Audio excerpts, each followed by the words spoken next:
The 2022 NASCAR Cup Series season is underway, and it starts with the 2022 Daytona 500. We had a flip from a rookie win, and a bunch of stuff in between. We got a race review to do. Let's get into review the 2022 Daytona 500.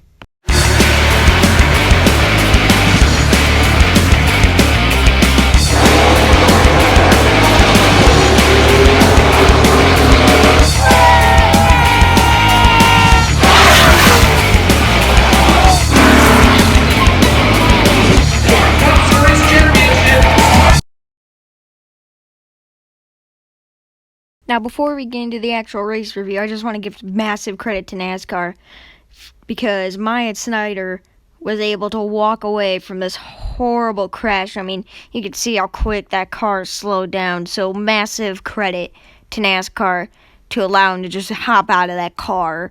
The engine was gone. Matt Mills also did not hit it with the windshield, so that was also good. But massive credit to NASCAR on the safety innovations that they've made. Now for the overall race review.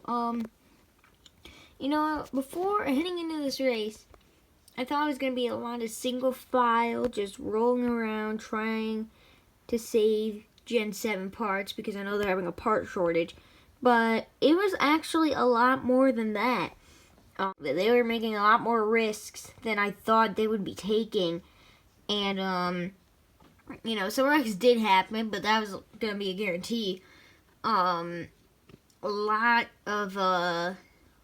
of passes, a lot more passes were made than I initially thought. And, obviously that's a welcome sight. But I still thought that was a little bit interesting. And, yeah, that's pretty much the overall race review. It was good racing, the Daytona 500, everybody's going for position, and, so let's get into the highlights. Okay, so the first major highlight was Jacques Vilner spinning out trying to get to pit road. The Formula 1 world champion and Indy 500 winner spinning trying to get to pit road. Doesn't show it here, but he saved it. He just hit the brakes too hard and spun it out trying to slow down. And, he just spun the car out. Not much more to cover there. Alright, the next notable highlight was Kaz Grala's wheel coming off. And this caused the first caution here. As you can see, Kurt Busch barely avoided that. But the money team's first race after all the rumors, 2 years of rumors and speculations. And first of all, they come to the track with that paint scheme. Second of all, this is how it goes. Major penalty for that. A crew chief suspension for 4 weeks. That also does a crew member. Look at Kurt Busch just barely avoid that tire. But, it is not a good debut for the money team. And if they try to make another race, they lost their crew chief and a crew member, so that's not good. Alright, so this caution actually caused this to happen. So Chase Briscoe checks up because of the caution. Austin Cindric does not check up as quick as Chase Briscoe did. And Briscoe spins. As I said, kind of describing what happened, that's pretty much exactly that's exactly how this wreck started. Chase Briscoe checked up for the caution early. Austin Cindric did not know that, and that's what caused Chase Briscoe to spin. That's about it. Alright, and another part of the things that rotate on the four corners falls off. This time it's just the tire, not the entire wheel. It's just the tire, like the rubber carcass part. You can see Justin Haley, he's the one that lost the tire. He still has the wheel, but it did kind of come apart. And, that did bring out a caution. Alright, and then the next big event is the big one here. So, how this one started is Brad Keselowski pushed Harrison Burton a little bit too much. And this is the end result. Harrison Burton, the rookie, ends up flipping up and over. Like I mentioned earlier, the rookie flips. Denny Hamlin was involved. William Byron took a hard hit. Christopher Bell was involved. Kyle Busch was involved. That's just Keselowski pushing a little bit too aggressive for that time. Alex Bowman, he was involved. Ross Chastain. There's about 8 cars in this wreck. I think Kurt Busch got a piece of it. Eric Jones and Chase Elliott somehow got through there. But, yeah, that took about 8 cars in the big one, and Harrison Burton, the rookie, flips over. Alright, next up is Landon Castle, nearly hitting Cody Ware's pit crew here. I mean, if you look, the guy front of the center of your screen, he got taken a seat on that car. But that was close. He did hit him just barely, though, and he was not injured. Alright, so the next highlight is the Stage 2 finish. So as you can see here, Joey Logano, Chase Briscoe, this is something I didn't mention, but tandem drafting was kind of a thing down the back straightaway. Logano used that to his advantage, pushing Chase Briscoe.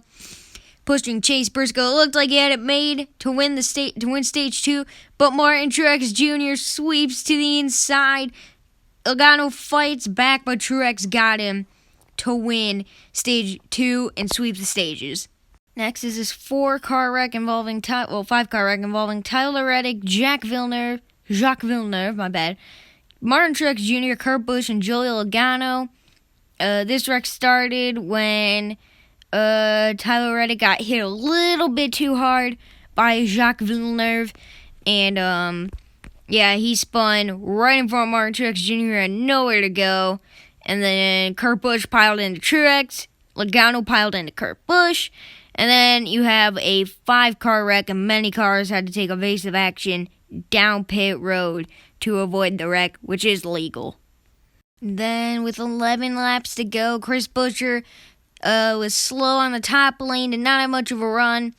Stacked up Kevin Harvick, who collected Kyle Larson, Todd Gillen, and the second big one happens. Noah Gragson was involved. He took a hard hit.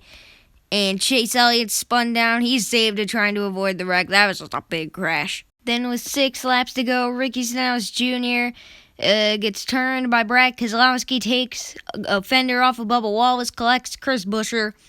Stenhouse goes for a spin. Many cars take evasive action on pit road. And not really much else to explain in this wreck. Then it's the last lap of the race. Keselowski puts Chase Briscoe and Kyle Busch in the wall. Cindric puts Aaron Blaney in the wall. Cindric goes backstretch battles mode, put Bubba Wallace in the grass, and Austin Cindric wins the Daytona 500. The rookie, in his 6th Cup Series start, is able to beat out the field, but behind them they wreck. So you can see here, Ryan Blaney gets sideways. David Reagan comes down into Brad Keselowski. Blaney hits the wall. Keselowski gets sent spinning from that contact with Reagan into McDowell. Michael McDowell hits hard. David Reagan hits hard. And that's that wreck. Ross Chastain is going to end up in dead last here. He got involved in the big one along with Harrison Burton, who was the one who flipped over. William Byron, he spun out, took a hard hit in the infield. And Denny Hamlin, the front tires like a foot to the right from where the rear tires were. So he basically he was out of it because the car would not go forward without spinning. Greg Biffle, he ended up finishing the race, but a fuel line broke for the new team, NY Racing, for New York Racing. They spent 60 laps trying to get the fuel line back, and they ended up falling back like another 12 laps. So that's why, even though they finished the race, they're 36th. Then Tyler Reddick, he was involved in that wreck where he got pushed too hard by Jacques Villeneuve. Christopher Bell, he got taken out in a wreck. That was the second big one, where Todd Gilliland, Kyle Larson, Noah Gragson, Kevin Harvick, and I forgot to mention Eric Jones also was involved in that wreck. And those are the cars that got taken out by that. Then Ricky Stenhouse Jr., he ended up spinning and getting taken out from his wreck. But Chris Buescher was able to continue. BJ McLeod.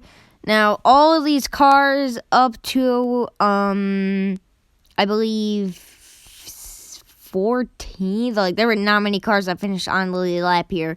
Kaz Grala for the money team in 26th. Austin Dillon gets 25th. Alex Bowman in 24th. He got involved in a wreck, so he was able to recover pretty well. Austin Dillon was kind of a no-show today. I don't know where he was. I don't know what happened to him either. Justin Haley recovered from that tire falling off to finish 23rd. Jacques Vilner, he had kind of a crazy day. So he was able to scratch a 22nd place up in his NASCAR Cup Series debut. Joey Logano, he got involved in a wreck in the wreck that Tyler Reddick was involved in. I don't think he finished on the lead lap. He was unable to get back onto the lead lap. Cole Custer had a fuel refilling issue, but he was able to get up to 20th. Kurt Busch, he was involved in the same wreck Joey Logano was involved in. He got 19th. Suarez, I don't know what happened to him, but he was not on the lead lap for any of the race. He finished 18th. Cody Ware in 17th. That's a surprise. That's an upset there. Chris Buescher, he got involved in the wreck. He gets 16th. Landon Castle on 15th. Corey LaJoie on 14th. Spire gets on 14, 15. That's not bad for them. Truex, after being involved in a wreck and basically having the right front of the car expand by a couple of feet, or not a feet, a couple inches, he gets 13th. Daniel Hemrick comes back from being a lap down to finish 12th. Actually, it might have been a lap down. Ty Dillon does not become a maniac in the Daytona 500 like he was in the Clash. He gets 11th. Chase Elliott, you should have won. But he stalled on pit road and then had to wait for Eric Jones and Bubba Wallace to get by on pit road in a second pit stop. So Chase Elliott was able to come back to 10th. Brad Keselowski gets 9th. David Reagan and Michael McDowell, those three were involved in the last lap crash, but they didn't wreck until after the finish lines. Kyle Busch gets 6th. Eric Almirola in his final Daytona 500 is going to come home in 5th. Ryan Blaney 4th. Chase Briscoe 3rd. Bubba Wallace, who had a run coming to the finish, but just came up short. And then Austin Cindric is going to come home as your 2022 Daytona 500 winner. He gets his first career win. All right, so for the overall race review, I think it was a good race. There were a lot more risks that were taken than I thought. That's always a good thing, though. And yeah, I think it just was a good race. It was first race of the 2022 season, the Daytona 500 Crown Jewel event, first official points race of the Gen 7 car. I'm going to give this race an 87 out of 100. So that's going to do it for this video. If you want to see more, leave a like, subscribe, do all that stuff. See you in the next